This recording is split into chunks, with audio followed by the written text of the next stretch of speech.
Tujuan dari pembelajaran pada pagi hari ini, peserta didik dapat menjelaskan sejarah masuknya Islam di Indonesia.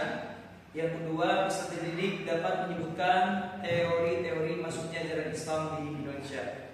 Sebelum kita lanjut ke pembelajaran lebih mendalam, coba di sini ada yang tahu tidak sejarah masuknya ajaran Islam di Indonesia? Ya, Ria sekarang. Islam masuk ke Indonesia pada abad ke-13 Masehi. Ya, betul kan? Sejarah masuknya ajaran Islam di Indonesia itu sangat penting anak-anak. Karena kenapa?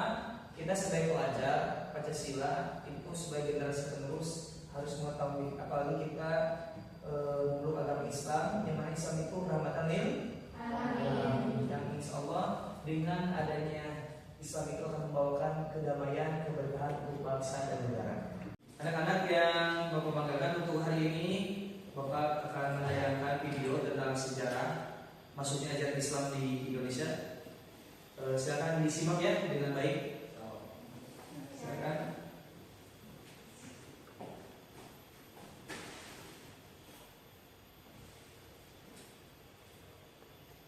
Berikut ini beberapa penjelasan teori masuknya agama Islam ke Nusantara. Yang pertama, teori India atau teori Gujarat. Teori ini dicetuskan oleh G.W.J. Drewes dan dikembangkan oleh Snook Herbrandje dan kawan-kawan.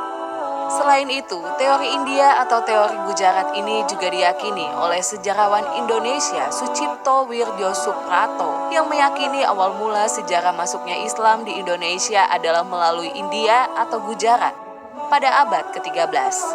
Banyak bukti yang menguatkan teori Gujarat ini.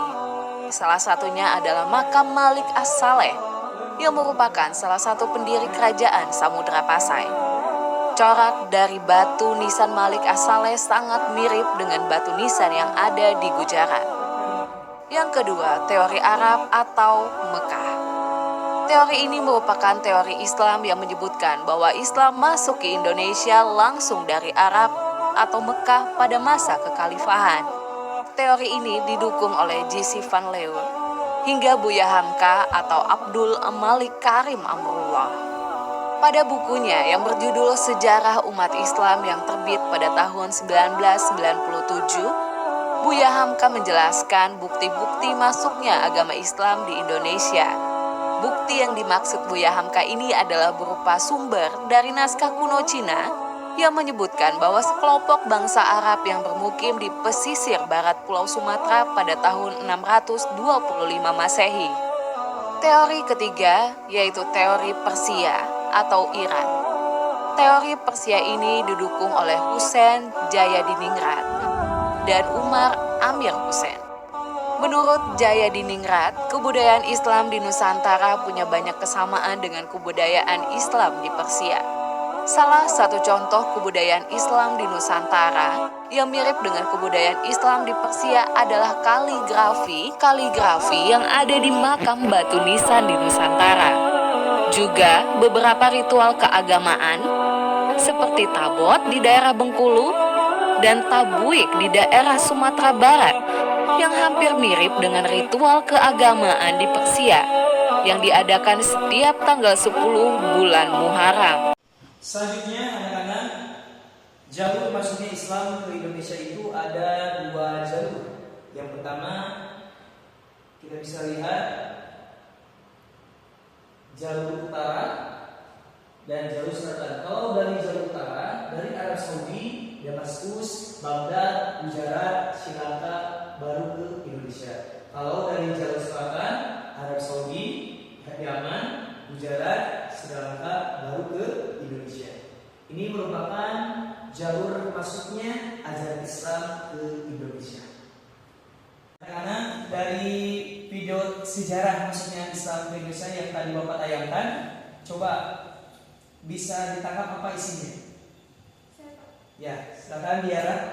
Yang bisa saya tangkap dari video tersebut, jalur masuknya Islam ke Indonesia ada 2 jalur, yaitu jalur utara dan jalur selatan.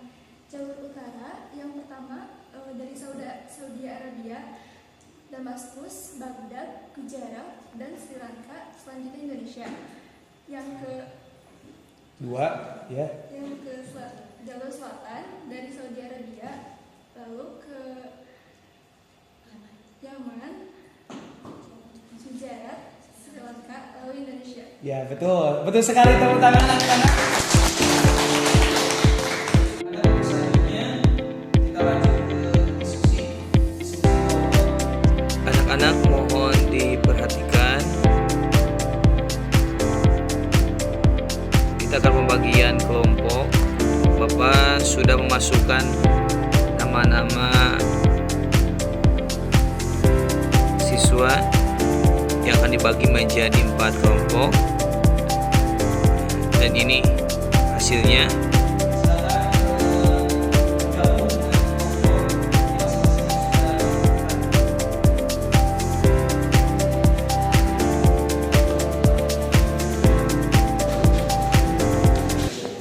Untuk hari ini, silakan setelah kita melihat tayangan video, di sini ada tugas dari Bapak, yaitu berbentuk KKPD. Silakan KKPD ini diisi sesuai dengan tugas kelompok masing-masing dan diskusikan dengan kelompoknya masing-masing. Paham belum? Paham. Nah, di sini nanti saya akan diisi ada kelompok, ada ketua kelompok, terus anggotanya. Lalu di sini ada isian yang harus dijawab dan didiskusikan dengan kelompoknya.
Jalur masuknya ajaran Islam di Indonesia ada 2 jalur, yaitu jalur utara dan jalur selatan.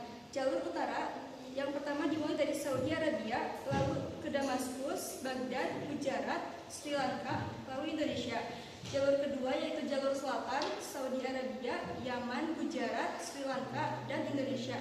Selanjutnya, strategi masuknya Islam ke Indonesia yaitu 1. Perdagangan, 2. Pernikahan, 3. Pendidikan, 4. Politik, dan 5. Budaya. Selanjutnya, jelaskan teori-teori masuknya ajaran Islam di Indonesia. Teori Gujarat, teori Persia, teori Makkah.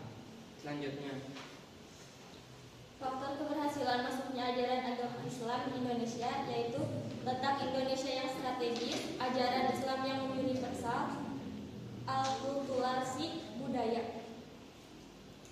Sudah beres? Sudah. Insya Allah ya, tepuk tangan dulu. Luar biasa ya, presentasi dari kelompok 1 luar biasa, sangat jelas sekali. Bapak kasih nilai A ya. Terima kasih, silakan duduk. Terima kasih.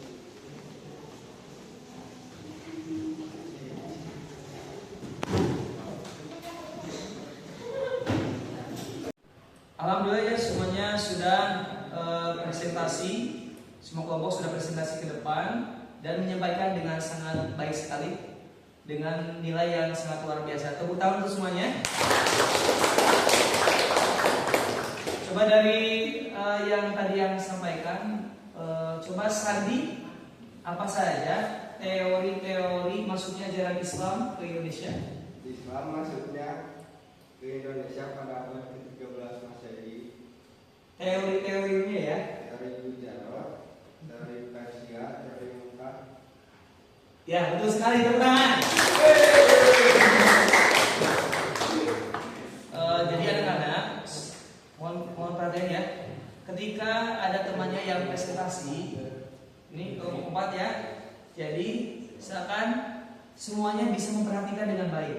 Jadi kita harus saling menghargai ya, karena itu akan menimbulkan rasa kekeluargaan yang luar biasa, bahkan akan menambah ilmu kita ya. Baik Tom? Baik. Nah, mungkin untuk materi tadi sudah disampaikan tentang sejarah ajaran Islam di Indonesia, yang mana setiap kelompok sudah bisa memahami dari apa yang Bapak sampaikan. Semoga menjadi ilmu yang manfaat dan berkah di dunia wal akhirah. Terima kasih yang sangat luar biasa, antusias hari ini yang luar biasa, mohon dipertahankan karena semangat dalam menuntut ilmu, khusus ilmu agama itu manfaatnya bukan hanya manfaat di dunia, tapi manfaatnya di akhirat sampai ke Masya Allah ya. Alhamdulillah untuk presentasi diskusi kelompok hari ini sudah terlaksana dengan baik. Semuanya bisa menyampaikan materi yang sudah Bapak tugaskan. Jadi kita bisa tarik kesimpulan. Silakan bisa lihat di sini. Kesimpulan dari materi sejarah masuknya Islam di Indonesia itu bisa dilihat anak-anak ya. Sebelum Islam masuk, masyarakat Indonesia telah memiliki kepercayaan animisme dan dinamisme dan agama yang berbeda. Masuknya Islam di Indonesia didasari oleh beberapa teori Gujarat, Makkah, dan Persia. Kemudian Islam menyebar ke berbagai daerah dengan strategi yang beraneka ragam seperti perdagangan, pernikahan, pendidikan, politik, dan budaya. Penyebaran pun dilakukan secara langsung ataupun tidak langsung. Bisa dipahami? Bisa. Baik dong. Anak-anak, kalau sudah kalian paham kesimpulan dari materi sejarah masuknya ajaran Islam ke Indonesia, silakan semuanya bisa kembali ke duduk tempatnya masing-masing. Siap.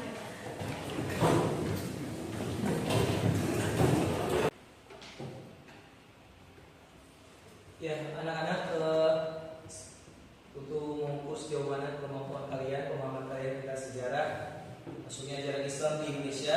Sekarang di sini ada kuis yang harus dijawab oleh siswa ya. Silakan bisa ada di sana dalilnya. Kelihatan? Dan Bapak sudah bagikan di grup. Silakan bisa dibuka dan dikerjakan. Dengan maksimal mungkin ya.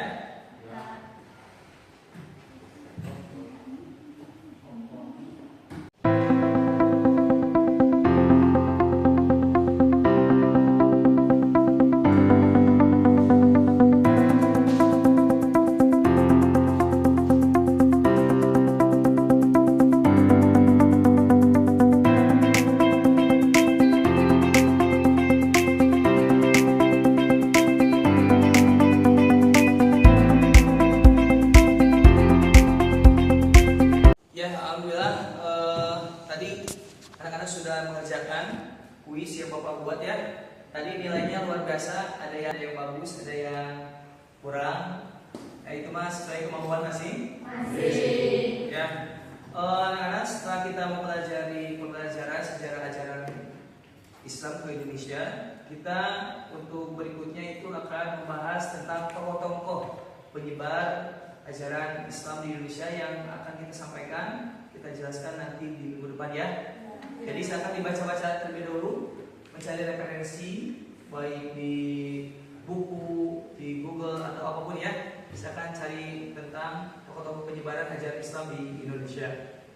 Anak-anak yang Bapak banggakan, alhamdulillah pada pagi hari ini pembelajaran PAI pada sudah selesai.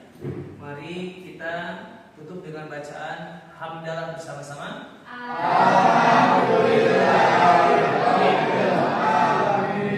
Mari kita tutup dengan doa kifaratul masjid. Subhanallahumma wa bihamdika asyhadu an la ilaha illa anta astaghfiruka wa atubu ilaik. Terima kasih atas perhatiannya. Mohon maaf ya banyak kurang kesalahan. Wassalamualaikum warahmatullahi wabarakatuh.